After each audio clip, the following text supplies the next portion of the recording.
раванди ҷаҳонишавии иқтисодиёт ва пайдо гаштани рақобати шадид дар муносибатҳои нави бозаргонӣ моро водор месозад ки ҷузъҳои таркибии ин бахши муҳими иқтисодиётро мавриди таҳлилу баррасӣ ва дастгирии ҳамаҷониба қарор диҳем. чанде қабл дар иҷлосияи 19-уми маҷлиси вакилони халқи шаҳри Душанбе рушди соҳаи саноат бахусус бунёди коргоҳу корхонаҳои нави истеҳсолӣ, ба кор андохтани корхонаҳои аз фаъолият бозмонда ва дар ин замина баланд бардоштани иқтидори содиротии шаҳр ва ташкили ҷойҳои нави корӣ мавриди баррасӣ қарор гирифт ва барои рушди ин самти афзалиятнок қарори дахлдор қабул карда шуд. ҷамъияти саҳмии кушодаи Гулистони Душанбе дар баробари ҷамъияти саҳмии пӯшидаи комбинати шири Душанбе муассисаи таълимии иҷтимоии офиятии ношунавоёни рақами 1 шаҳри Душанбе ки мутааллиқ ба Иттиҳодияи миллии ношунавоёни ҷумҳурии Тоҷикистон мебошад, аз ҷумлаи коргоҳҳои дигари меросмонда аз замони Иттиҳоди шӯравӣ дар пойтахти кишвар мебошад. ҷамъияти саҳмии кушодаи Гулистони Душанбе бо мақсади расидан ба ҳадафи 4-уми миллӣ саноатикунонии босуръати мамлакат ҷараёни истеҳсолотро хуб ба роҳ монда, дар масъалаҳои вобаста ба рушди ҳамаҷонибаи соҳаи насоҷӣ ва дузандагӣ дар Тоҷикистон саҳми арзандаи худро мегузорад.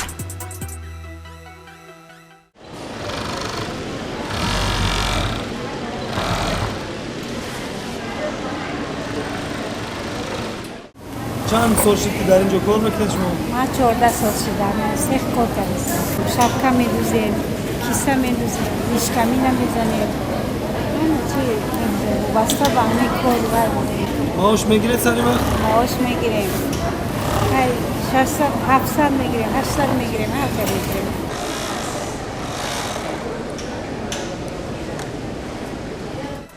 дар ҷамъияти саҳмии кушодаи Гулистони Душанбе ба ҳолати 1 июни соли 2019 шумораи миёнаи кормандон 170 нафар буда, зиёда аз 78% онҳоро занону духтарони маҳаллӣ дар бар мегиранд. Шамигул Нарзулоева беш аз 10 сол мешавад ки дар ҷамъияти мазкур ба ҳайси дузанда фаъолият дорад. Номбурда ҳангоми рақамбандии поракурткаҳо ба мо гуфт: духтарое ки ҳамҷа кор мекунанд бисёра шогирдои ман. کار چقدر شرایط کار چقدر ما فرمایش دارید مثلا بیکار نمیمونید؟ ما بیکار نمیمونیم، فرمایش ما همه وقت هست.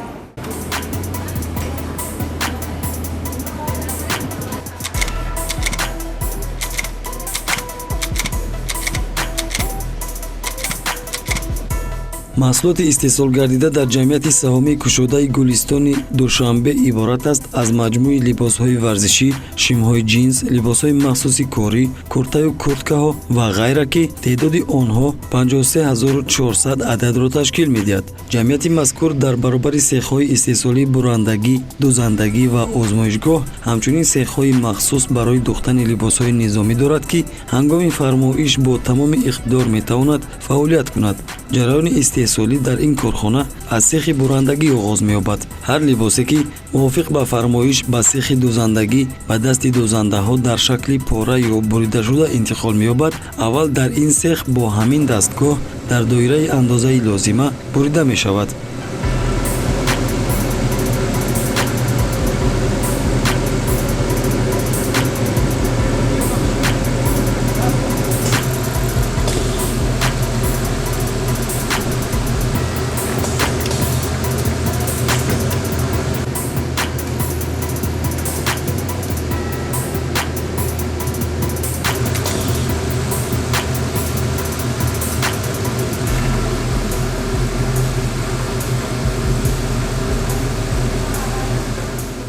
матоъҳое ки барои духти маҷмӯи либосҳо дар ҷамъияти саҳмии кушодаи Гулистони Душанбе мавриди истифода қарор мегирад, истеҳсоли ватанӣ буда, аксарияти матоъҳо аз ҷамъияти дорои масъулияташ маҳдуди насоҷии Хуҷанд ворид карда мешавад.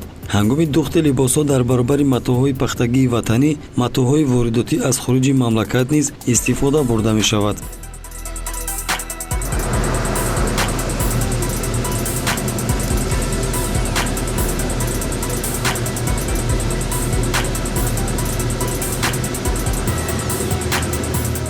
با ما زنها و دختران نی خانه‌نشین و همه شرایط‌های مهیا کردن که ما در استحصالات آمدن با دل صاف خدمت میکنیم. ما به همون موسم سال نگاه کردن محصولات استحصال میکنیم و дар озмоишгоҳ ҳамин ин маҳсулоти истеҳсолкардагии мо ки тибқи стандартҳои ҷаҳонӣ мебошанд дида баромада ба хориҷи кишвар содирот менамоянд.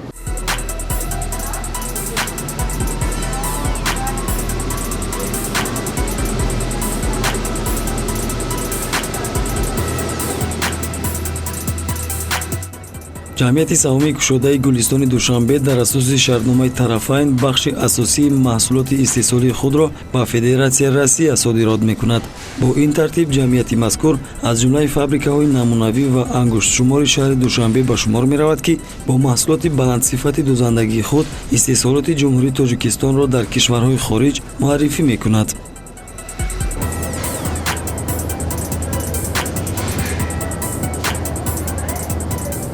бисёртар мо ба аз хориҷи кишвар либосҳои варзишӣ фармоиш мешавад, мо ҳам ва ё сари вақт иҷро карда ба хориҷи кишвар содирот менамоем.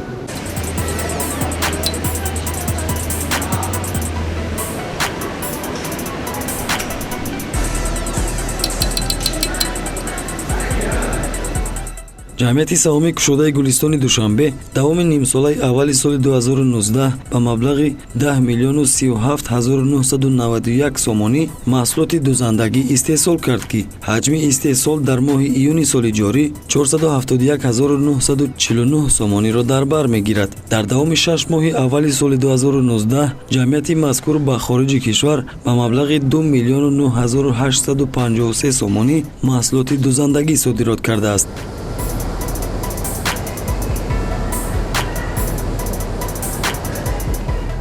کار اساسی همین برای خطرهای ما از همین سر می شود. باید ما محصولاتی که در این اثر میتونیم در خطرها باید من اساسا رشته برای زمان امبلم هایی که در زده میشه و یوشه همشه باید من نظارت کرده با رنگ همون در خطرها لینیا سرزی موضوع محصولاتی من کودکای زمستانه و من المپیادی که در ایران میشود در محصول برای اونها ما گفتیم سپرتیفیکه های مایکا لباسای ورزشی اناز ما لباسای زمستانه داشتیم. همین سال ما قریب 20 نفر جوانان رو به کار دعوت کردیم، در ما کار کردیم، از کار کردشون راضی هم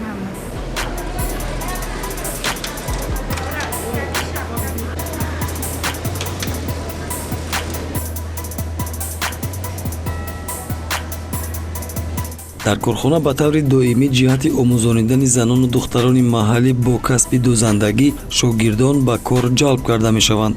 собиқадорони соҳаи насоҷӣ ва дузандагӣ ҳамчунин роҳбарияти ин корхона он духтарони хонанишине ки барои кор муроҷиат мекунанд дастгирӣ намуда ба онҳо дузандагиро дар муддати то 3 моҳ меомӯзонанд. баъди анҷоми муҳлати бозомӯзӣ бонувону духтарон ба кор ҷалб карда мешаванд. мунира каримова муддати 4 моҳ мешавад дар ҷамъияти саҳомии кушодаи гулистони Душанбе ба ҳайси дузанда фаъолият дорад. ӯ дар суҳбат бо мо гуфт ҳарчанд қисми бештари корҷиёне ки мехоҳанд дузанда шуда кор кунанд духтарони хонашинанд, вале дар баробари онҳо хатмкунандагони мактабҳои миёна ва марказҳои дузандагӣ низ меоянд.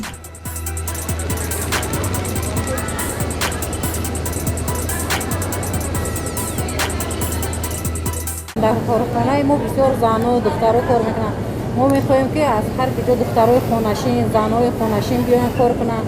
музди меҳнатмо нағз аст. мо курка духтастем, формаи футболистое духта додем ай Россия. сифати духтмон хуб аст. духтарои ҷавоне ки мебиёянд корда муроҷиат мекунанд, шогирд меистанд, мактабҳои дузандагӣ хатм кардагиянд ё ки хонашинанд. ҳам хонашино мебиёянд, ҳам аз мисол ки лицеё мебиёянд, чизо мебиёянд. мо ба забони хуб шуру нағз мефаҳмонем, саросимашон намекунем. чихел мисол ки педала, чихел шипулкая кунанд, чихел чиза ҳамаша нағз мефаҳмонем. мешинанд, ёд мегиранд, мефаҳманд, мекунанд. ҳар кас ба меҳру завқи худуш. духтарои ҷавоне ки дар ҳамин сехи мо кор мекунанд ҳамаш орзу ҳавас доранд ки на як тавая мисол ҳар оператсия бояд ки ёд гиранд, ҳаракат доранда ки мо я мисол ки ҳар як зина ба устодмо боло шавем. чанд зина кор мекунем барои як курка тайёр шуда? барои як курка кор кардан мана мисол ки гирди куркая мекузем, заготовка резини поёнша мекунем, бо мисол ки ман ихе оҳан дорад ина мекунем, инҷода маҳкам мекунем. тавре ки Нисо Собирова иброз дошт, барои омода кардани як куртка 10 амалиёти дузандагӣ анҷом дода мешавад, ки аз дузандагон заҳмати зиёдро талаб мекунад. ҷамъияти саҳомии кушодаи Гулистони Душанбе дар ҳоли ҳозир барои беш аз 30 000 адад либос фармоиш гирифтааст, ки баъд аз омода кардан маҳсулоти дузандагӣ аз қабили маҷмӯи либосворӣ ба хориҷи кишвар содирот карда мешавад. ҳамин он занҳое ки дар хона мешинанд бо таби хира фикр мекунанд ки мо чӣ хел зиндагиро ба сар берем. ман ҳаминро гуфтам ки бароянд ба корхонаҳо биёянд, муроҷиат кунанд. албатта мана корхонаи мо ҳам коргаре қабул мекунад, биёянд муроҷиат кунанд.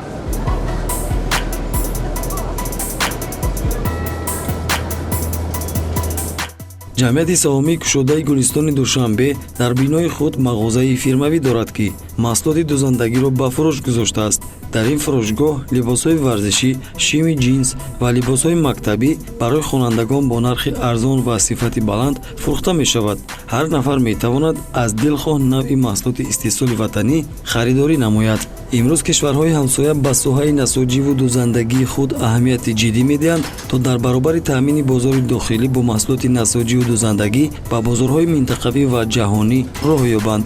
узвияти ҷумҳурии Тоҷикистон ба Созмони Умумии ҷаҳонии савдо имкони истеҳсол ва содироти молу маҳсулоти баландсифатро ба хориҷ фароҳам овардааст, ки соҳибкорон имрӯз аз ин бартариятҳо истифода мебаранд. танҳо дар сурати баланд бардоштани зарфиятҳо ва тавоноиҳои ширкатҳои ватанӣ ва фароҳам овардани фазои мусоиди ҳуқуқӣ, зеҳнӣ ва молиявӣ метавонем ба ҳадафи чоруми миллӣ саноатикунонӣ бо суръати кишвар бирасем.